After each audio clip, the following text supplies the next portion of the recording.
as a ransom for you. Amen.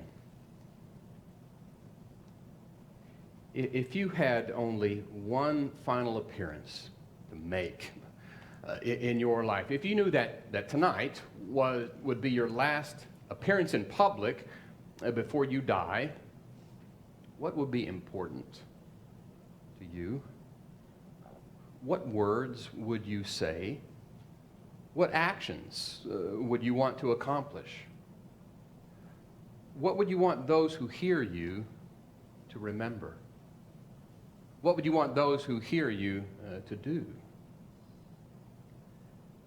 Jesus knew his end was near, was very near, so only the eternally important surfaces. His impending death distills the vital, the insignificant is bypassed, the unnecessary gets overlooked. That which is essential, eternally essential, remains. Jesus knew that his hour had come. He knew the certainty of the darkness of Thursday and Friday, and as a result, the critical was condensed from the casual. Eternal truths were taught. Deliberate deeds were done by him. Each word, each action calculated. It is the end of the day of Tuesday now, of Holy Week. And this is Jesus' final public appearance as a free man. His final appearance before his betrayal and arrest in the Garden of Gethsemane. So it's the final time now that he and the Jerusalem crowds will actually be engaged with one another, exchange words with one another. See, from this point on, Jesus is going to turn his attention to his disciples, his final words to his disciples, and then he'll turn his attention to his passion. What words does Jesus want these crowds then to hear? What does he want them and us to remember from his significant final appearance? So that's what we're going to do tonight. We're going to focus on the words that Jesus speaks in his final appearance in public. And he begins with these words in John chapter 12, verse 23. The hour has come for the Son of Man to be glorified. I don't know about you, but I think these are some rather odd words. Strange. The hour has come. On several earlier occasions, Jesus had said much the same thing. His time had not yet come. Back in John chapter 2, the wedding at Cana, you may recall, Mary, Jesus' mother, she comes to Jesus and says, "Hey, Jesus, the party was going great, but now they have no more wine left." She expects Jesus to remedy the situation. He turns to her and he says to his mother, "Woman, what does that have to do with me? My hour has not yet come." Odd thing to say at a wedding, wouldn't you agree? Now, the only other time that Jesus' mother appears in John's gospel is at the foot of the cross in the darkness of Good Friday at the hour of his death. And there too, Jesus calls her woman. "Woman, behold your son," speaking of the Apostle John. Now that phrase, his hour had not yet come, it appears two more times. John 7 verse 30 and John 8 verse 20. Two more times before our text here in chapter 12 this evening. The hour has come, Jesus says. The hour that Jesus speaks of is the hour of his passion and death. Jesus is saying that his time had come. It's all happening according to the Father's timetable. Everything is in place. The hour has come to endure what he came to the world to endure, to accomplish that for which the Father had sent him into the world. The hour has come for the Son of Man to be glorified. Glorified. We're going to come back to that word glorified in just a few minutes, but the way that Jesus uses the word glorified is not the way that the crowds are expecting. So Jesus goes on, speaking to the crowds. He says, "Now is my soul troubled. What shall I say? Father, save me from this hour, but for this purpose I have come to this hour. Again, this hour, the hour of his passion and death. He says, my soul is troubled. What shall I say? Father, save me from this hour. Jesus is a human being, right? 100% human, 100% divine. Jesus is the God-man. He knows what lies before him, and his soul is troubled. I think ours would be too. These words, they point us to the Garden of Gethsemane. You recall those words of Jesus there. My soul is overwhelmed with sorrow, Jesus says. And then he prays, my Father, if it is possible, let this cup pass from me. But he's resolute in his mission, his purpose. In the garden, it's let this cup pass from me, yet not as I will, but as you will. Here it's for this purpose I have come to this hour. Jesus knew the horror of what it was that lay ahead of him, the beatings, the scourging, spitting, and mocking, the unimaginable suffering and pain of the cross, the shame that he would endure there. The worst of all, worse than all of that, it's being abandoned by his Father as he hung in the darkness on the cross. So troubled was his soul as he hung there that he cried out for the crowd to hear, my God, why have you forsaken me? Now, you and I know the answer to that question.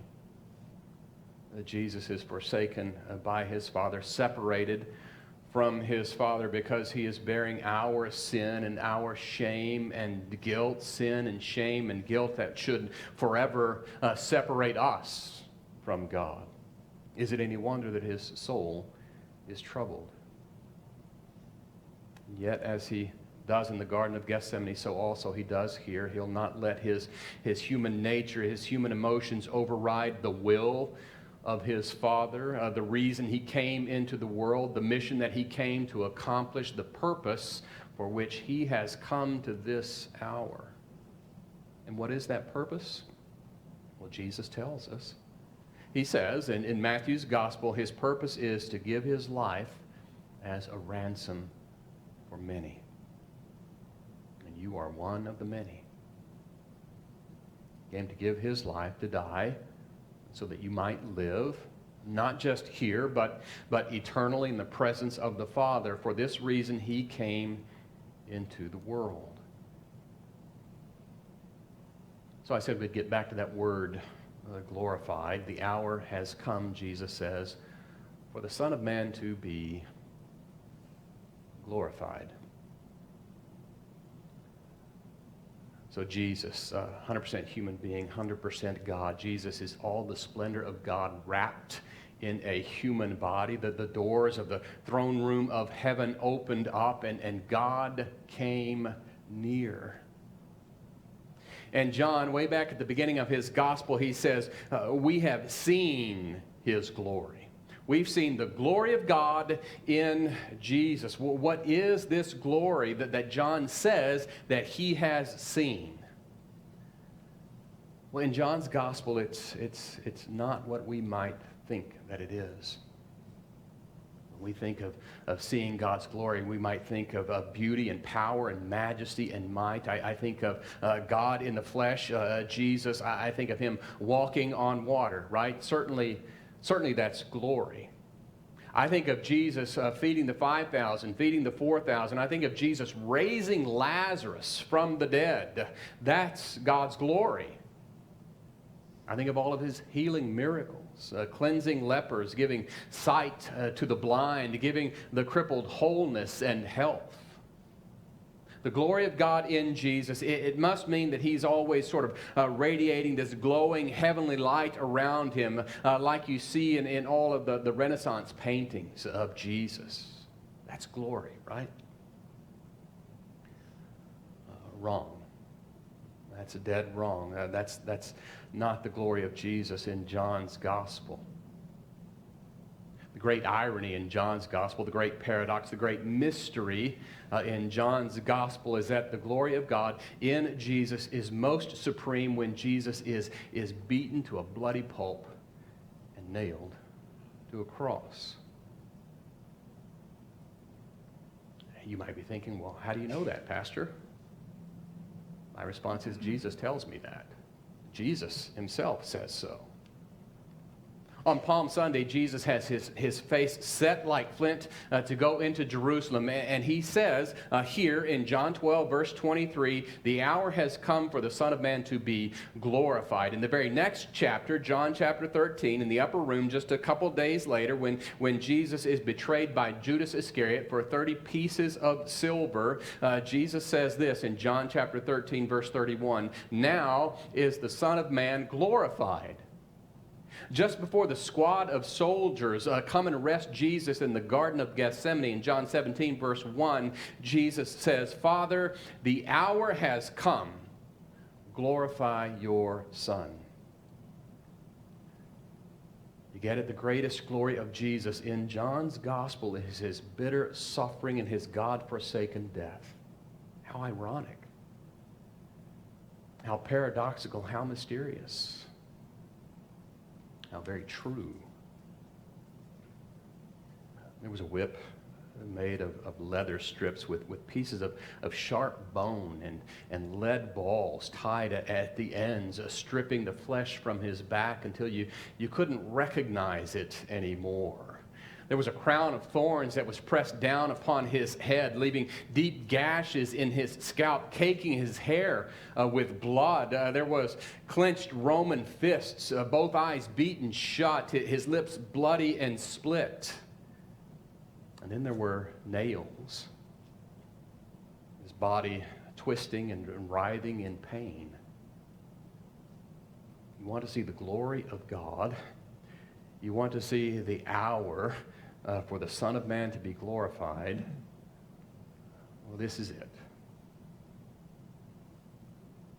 Jesus hanging from the cross, beaten, battered, bloodied for you. There on the cross is Jesus glorified for you.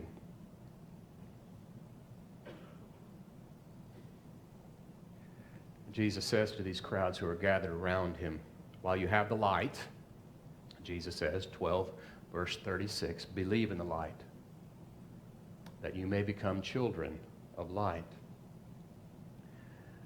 Jesus' last public words before his arrest and crucifixion. He issues this one final appeal to trust, to faith, and belief in him. Even as he is facing all of this personal anxiety, that this bloody death, his concern is not for himself, but for all of those who hear these words, that they might believe in him, trust in him as their Savior. To make you a child of light, Jesus allowed the darkness of evil to overtake him in that garden. To make you a child of light, Jesus allowed the darkness of a corrupt court to convict him. To make you a child of light, Jesus stood silent before the man who would sentence him to death. To make you a child of light, Jesus allowed the darkness of a Good Friday death to engulf him. To make you a child of light, the Father did not allow the darkness of the tomb to hold him. To make you a child of the light of Easter, God the Father raised his Son from the dead. Jesus lives. Jesus lives to forgive you. Jesus lives to mercy you, to love you with a love that never fails, never dies, never ends. A love so amazing, so divine. It demands my soul, my life, my all. In Jesus, God has brought us from the darkness of sin and death into the glorious light and life of Easter. We, you and I, we are children of light. The darkness of this world cannot overcome us. His word lights our way and keeps the darkness of evil from harming us. And as a church and as individual members of it, our words to those who are still walking in the darkness of sin and unbelief are the same words that Jesus spoke in his final appearance prior to his arrest. We're called upon to remind people, while you have light, while you have the light, believe in the light that you may become children of light. May God use us to bring the light of Christ to those living in the darkness of sin and unbelief. May he use each one of us, our actions and our words, as his instruments of light and life in this world.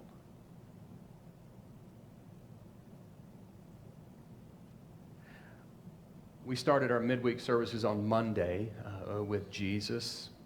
We've been on Tuesday for 3 weeks now, and that's it. That's all for Tuesday. This is Jesus' final public appearance before his arrest. An appearance in which he announces that his hour, his time has come. He announces that he will be killed, that he will be buried, that he will be raised, that he will, by his death and resurrection, he will produce much fruit. Now, I could go on and talk about that for a few minutes, but I'm going to let that slide to another time. This is an appearance in which he appeals to you and to me, an appeal for his hearers to respond in faith to his words. Certainly a very significant final public appearance. If I were to add anything to Jesus' words, I would put these words in his mouth.